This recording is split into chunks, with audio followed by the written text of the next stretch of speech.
Hello दोस्तों, I hope कि आप लोग बहुत अच्छे होंगे। मैं देसी तेवर से गोविंद तिवारी आपका हार्दिक स्वागत और अभिनंदन करता हूं।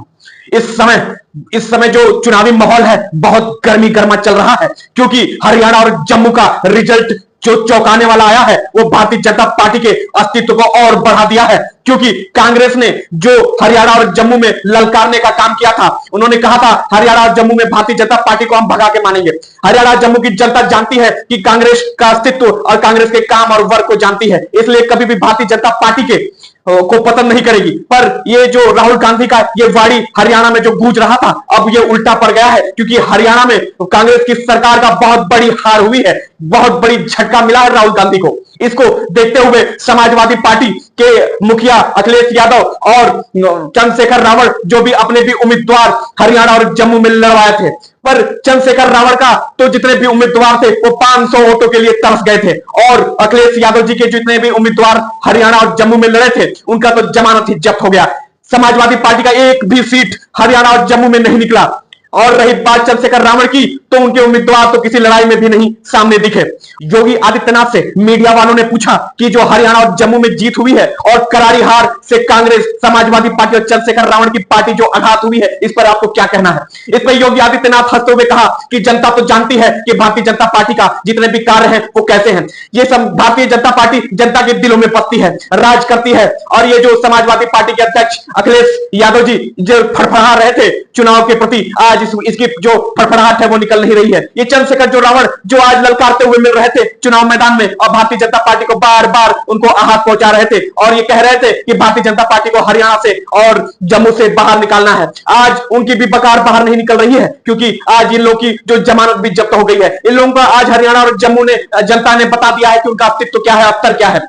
ये जो चुनाव का रिजल्ट आया है, ये तो मुझे पता है कि भारतीय जनता पार्टी वहां से बहुत वोटों से विजयी बनेगी, बहुत सीटों से विजयी बनेगी। पर ये हाल अब यूपी में भी समाजवादी पार्टी का होगा, और इस रिजल्ट का प्रभाव यूपी में भी आपको देखने को मिलेगा। यूपी की जनता भी जानती है कि भारतीय जनता पार्टी के कार्य को जानती है, उसके सरकार में किए गए जितने भी फायदों को जानती है, इसलिए भारतीय जनता पार्टी यूपी की जनता में भी राज करती है, उनके दिलों में बसती है। और ये समाजवादी पार्टी को ये जनता जानती है कि अपराधीकरण को सिर्फ बढ़ावा देने का काम करते हैं, इसलिए जनता इन्हें कभी माफ नहीं करेगी, और यूपी में भी इनकी बहुत बड़ी हार का सामना इनको करना पड़ेगा।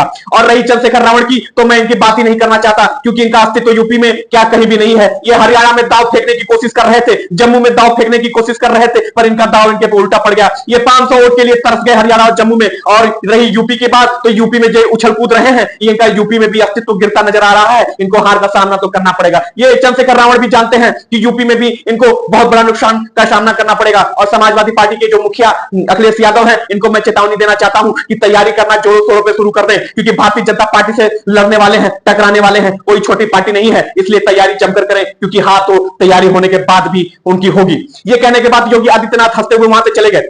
इस बयान को देखते हुए माननीय अखिलेश यादव जी ने कहा कि मैं इस हार को स्वीकार करता हूं और मैं बहुत आघात हूं। ये जो मेरी हार है वो कांग्रेस की वजह से हुई है, क्योंकि वो कांग्रेस की वहां पार्टी जो मजबूत पार्टी नहीं बन पाई, उस वजह से मेरा ये जो गठबंधन है उसमें ये मजबूती से प्रचार प्रसार नहीं हुआ, दम से खड़े नहीं हो पाए। इसलिए ये जो मेरी समाजवादी पार्टी के जितने नेताओं की, उम्मीदवारों की हार है, ये उनकी हार नहीं है, वो कांग्रेस की हार है, क्योंकि कांग्रेस से गठबंधन करके हमने बहुत बड़ी भूल कर दी है। और यूपी में इस भूल को मैं सुधारने की कोशिश करूंगा। ये इतना बड़ा बयान दे के अखिलेश यादव वहां से चले गए। अभी रिजल्ट आने के बाद अभी भारतीय जनता पार्टी में उत्साह बढ़ रही है। उम्मीदवार जो हरियाणा और जम्मू के प्रत्याशी जो जीते हैं, अभी वो मालार्पण अभी चल रहा है, मिठाइयां बट रही है, और हरियाणा में और जम्मू में भारतीय जनता पार्टी की सरकार बनने जा रही है। और रही यूपी की, तो यूपी में जो उपचुनाव आने वाला है उसमें भी दमदार लड़ाई होने वाला है। और अखिलेश यादव ने 4-5 सीट तो घोषित भी कर दिया है, अपने उम्मीदवार का नाम भी बता दिया है। मैं यही कहना चाहता हूं कि अखिलेश यादव जी को तैयारी पूरा करना चाहिए, क्योंकि यूपी में अभी भी भारतीय जनता पार्टी के प्रति जनता का जो लगाव है बहुत ऊपर की तरफ दिखाई दे रहा है। जो ग्रॉस है भारतीय जनता पार्टी का ऊपर बढ़ता जा रहा है, और समाजवादी पार्टी का ग्रॉस नीचे आता जा रहा है। इसलिए मैं एक बार कहना चाहता हूं, अखिलेश यादव जी को एक सुझाव देना चाहता हूं, यूपी में सरकार बनाने के लिए उनको और अच्छी तरह से तैयारी करना पड़ेगा, क्योंकि उनके सामने भारतीय जनता पार्टी का ऐसा सीएम आगे सामने खड़ा है जो कितने बड़े तूफान को भी मोड़ सकने की क्षमता उनके पास है। वो राजनीति जमीनी स्तर से उनका राजनीति जुड़ा हुआ है, तो उनको टक्कर देने के लिए अभी अखिलेश यादव जी को बहुत काम करना होगा यूपी सरकार में आने के लिए। ऐसे ही वीडियो को देखने के लिए चैनल को लाइक करें, शेयर करें, सब्सक्राइब करें। मैं मिलता हूं अगले ब्लॉग में, तब तक के लिए जय हिंद, जय भारत।